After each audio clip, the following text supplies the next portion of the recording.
2024 hasn't been too kind to gaming. Not only have Sony and Microsoft been doing everything in their power to make sure everyone jumps ship to Nintendo, but almost everyone in the gaming industry seems to have lost their mind, releasing games in unfinished states, chasing after that imaginary DEI money, and trying to squeeze every cent out of their customers. No wonder they're all in turmoil.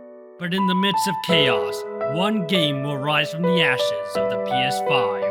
One that will bring forth a new IP, receive universal praise, and become the new face of PlayStation. Ha! They wish! Astro Bot is a very new franchise for PlayStation.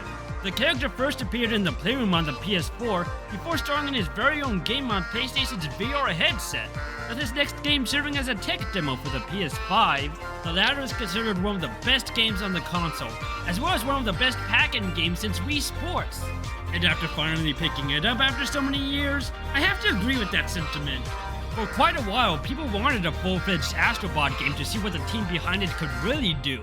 But I didn't think that would happen since it didn't line up with the games Sony was making. Well, call me a fool, because at the end of what was a piss-poor showcase, we finally got it, with it releasing pretty soon. But the question was, would it deliver? What do you think? This is easily one of the best games on the console. It was so good that people consider Astro PlayStation's new mascot, and actually brought back some goodwill for Sony, before getting nuked by the review of the PS5 Pro. So what's the secret? Why is this game so good? Well, grab your DualSense controller and let's find out. The game starts out with Astro and his friends cruising in space and vibing in their PS5 before an alien attacks them and destroys the console, symbolizing the current state of PlayStation. After waking up, you ride on your DualSense controller to fix the PS5 and find the bots that were scattered when it was destroyed. Each level has a power-up you use to help navigate them. Unlike most platformers that use them as a gimmick or one-off, here they feel like an extension of the level. There is such a huge variety of them and are used in very creative ways. Even if you come across a power-up again, there are one or two things added to help differentiate it from last time. Although if I'm being honest, the weaker levels are all the ones that don't have our power-up. Speaking of, the level design is superb. The settings are really imaginative, and I am constantly blown away by what they have in store. Just by going through the first level, you get a taste of what this game has to offer. Similarly to power-ups, when you encounter a level with a similar setting, they add one or two things to it to help it stand out. Couple that with a great soundtrack, and it made me feel like a kid again, which is something that I cannot stress enough. They do such a great job at catching that childlike wonder, which is something that I haven't felt in quite a while. Listen, I'm in my 20s, and the franchise that's supposed to do that is suffering a midlife crisis. They even made a water level fun, with it being one of my personal favorites. Now that's impressive, especially if you consider how infamous water levels can be. The game isn't afraid to experiment, which is something I applaud them for. However, it also acts as a double-edged sword. Since it has so many ideas, some of them get more attention than others, but some of them only getting used once. You were so robbed, Sponge Power-Up. The game isn't challenging for the most part. However, if you're looking for a challenge, you could always try the hidden stages scattered throughout the game.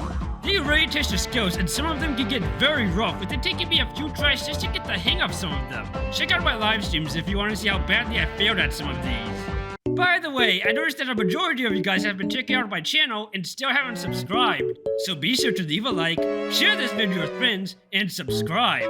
It only takes a bit, and it really helps the channel out.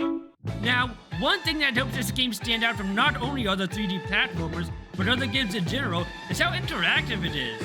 Everything you do makes it feel as though you're having an impact, making it feel like you're a part of the game. From how you control the ship at the beginning of each level, to the bots you rescue sitting in your controller, to even the animals you beat up, you heartless bastard. There are even cutouts in some levels for you to take pictures, with some of the bots even getting in on them.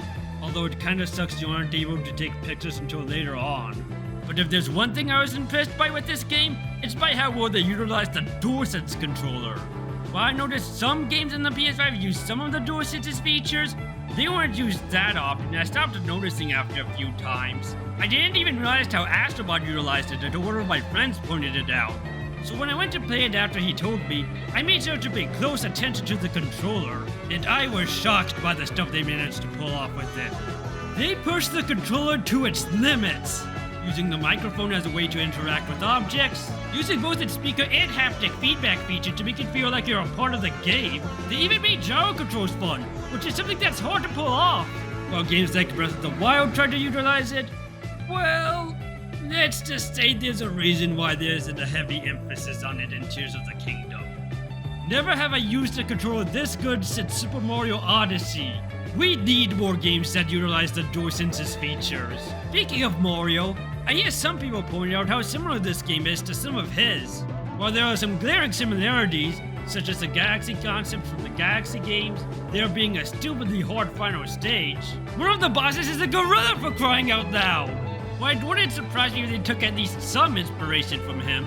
I mean, he is the face of Nintendo and the biggest platforming mascot on the planet. Although that list isn't long, since everyone besides Nintendo and Sega abandoned the genre.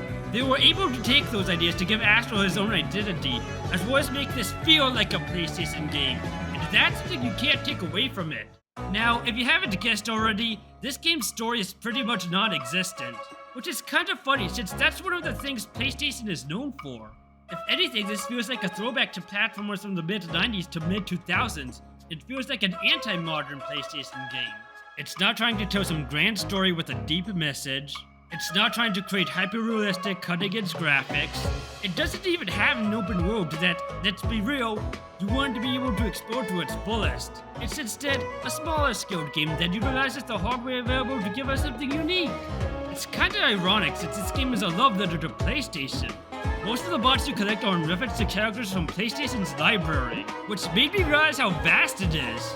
Although according to their CEO, they don't have that many IPs. While I was able to recognize some of them, I wasn't able to do so for most of them. There are even levels based on some of these games, which makes me want to play some more PlayStation games. Maybe I'll livestream some of them. That is, if they don't copyright me. It was even released as part of PlayStation's 30th anniversary. Wait a second! PlayStation is 30 years old? And they chose to celebrate it at the end of the year? In all honesty, I shouldn't be surprised that they didn't pay much attention to it, especially when you consider how they've been fumbling the bag this entire console generation. Now, one thing I haven't touched on that much are the graphics, and they are great with it going for more of a cartoony art style. What I really like about it are the tiny details that you more than likely wouldn't notice. I didn't even notice some of them until I was going over the footage, from the snow being in the form of PlayStation symbols, to the bits of glass that break when you hover over it with your jetpack, or even how balloons interact when you walk on one. It's little things like that I appreciate. This is a game you have to play at your own pace to see all that it has to offer. In between your travels, you'll return to the crash where you can interact with the bots you rescued, visit the zoo, or even beat up on some more animals. Seriously, why on earth would you do that? Here you can change Astro's outfit and change the color of the DualSense controller he rides on. But to unlock these options, you have to collect puzzle pieces and use the gacha machine, with the gacha machine being a bit of a pain. While it wasn't as bad as in Astro's Playroom since you were only getting trophies, here you're trying to get different customization options as well as toys for the bots to play with, which can be especially annoying if you're trying to unlock more of a specific cosmetic.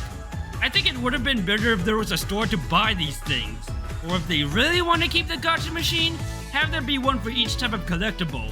AstroBot isn't a perfect game, but I'd be lying if I said it wasn't a near perfect one, with its biggest sin being there isn't more of it.